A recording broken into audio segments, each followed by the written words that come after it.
Hi hello नमस्कार. कशा आहेत ताईंनो? आज मी इथे बनवलेले चिक दूध. त्यासाठी मी इथे अर्धा लिटर कच्चं दूध न तापवलेले घेतलेले आहे आणि त्याच्यामध्ये पाऊण वाटी गूळ मिक्स करून घेतला आहे. तुम्हाला आवडीनुसार तुम्ही कमी जास्त गूळ करू शकता.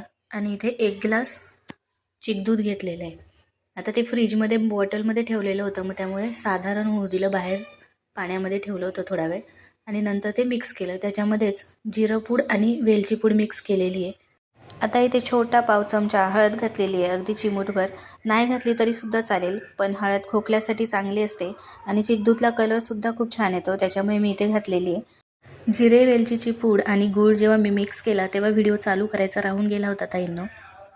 यामध्ये मी गूळ किसून घातला होता पाऊण वाटी, पण काय आहे तर थोडे थोडे खडे राहतातच, त्याच्यामुळे मी पुन्हा एकदा चमचा व्यवस्थित हलवून घेते. आता इथे एका भांड्यामध्ये पाणी घेतलेलं आहे आणि जाळी ठेवलेली आहे. पाणी व्यवस्थित उकळलं की त्याच्यामध्ये हे दुधाचं भांडं ठेवून घ्यायचं आहे आणि त्याच्यावर एक झाकण ठेवायचं आहे. मी इथे काचेचं भांडं ठेवलं होतं आणि 15 ते 20 मिनटं मस्त वाफवून घ्यायचं आहे. आधेमध्ये एकदा चेक करून बघायचं. थोडंसं पाणी राहतंच याच्यामध्ये, ते गोडसर पाणी खूप छान लागतं. आता सुरीने चेक केलेलं आहे, सुरीला चिटकून नाही आलं तर समजायचं आपलं चिक दूधची व्यवस्थित झालेलं आहे.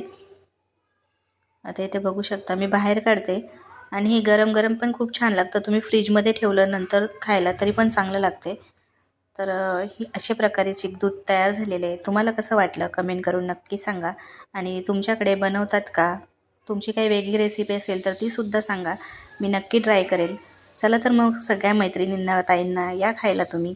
आणि कशी वाटली रेसिपी?